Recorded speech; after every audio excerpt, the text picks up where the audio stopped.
ان الصين ما اكتفتش بالمقابر الزجاجيه اللي هي عملتها، قالت ايه ده انتوا هجيب لكم الميتين لحد عندكم. عملت روبوتات على شكل المتوفي العزيز عليك، هياخدوا فيديوهات، صور، اي حاجه بتخص الميت هياخدوها ويشكلوها ويعملوها. الشخص المتوفي ده سواء كان امك، ابوك، اي حد عزيز عليك، هيكون بنفس الصورة والشكل والذكريات اللي انت عطيتها له، مش هتفترق عنه نهائي. لا موت ولا عزلة ولا فراق ولا اي حاجة من الكلام ده كله. على مدار حياتنا سمعت قد ايه عن ناس ماتت فعلا بحسرتها على حد عزيز عليها توفى، سواء كان حبيب او زوج او ام او اي حاجة. تخيل بقى لو هدية جاية لها زوجها او الشخص العزيز عليها ده، طبعا سعادة ما بعدها سعادة. بس المشكلة الأكبر من كده إن إحنا بنحصر حياتنا في وهم، مش في حقيقة.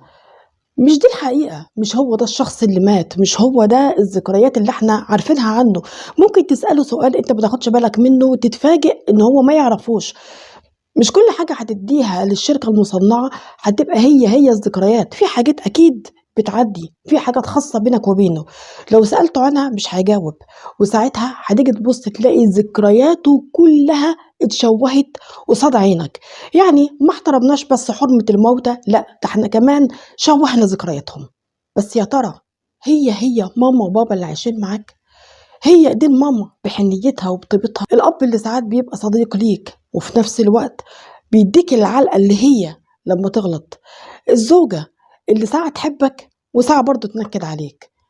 الحاجات دي كلها عمرك ما هتشوفها مع الروبوت، لانه من الاخر ما عندوش مشاعر. الروبوت آلة، ويوم ما هتعرف ان هو آلة هتكره كل الحياة المزيفة اللي انت عايشها معاه. تخيل انت بقى لو المجتمع اللي هيجي بعد كده هيبقى كله عبارة عن روبوتات والأموات الأحياء، يعني زومبيز على شكل آلات.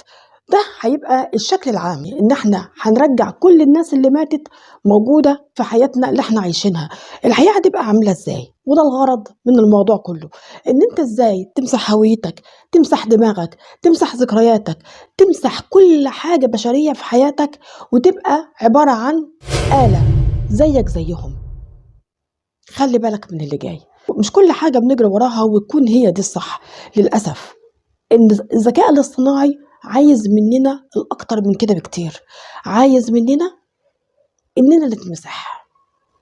خلي بالك.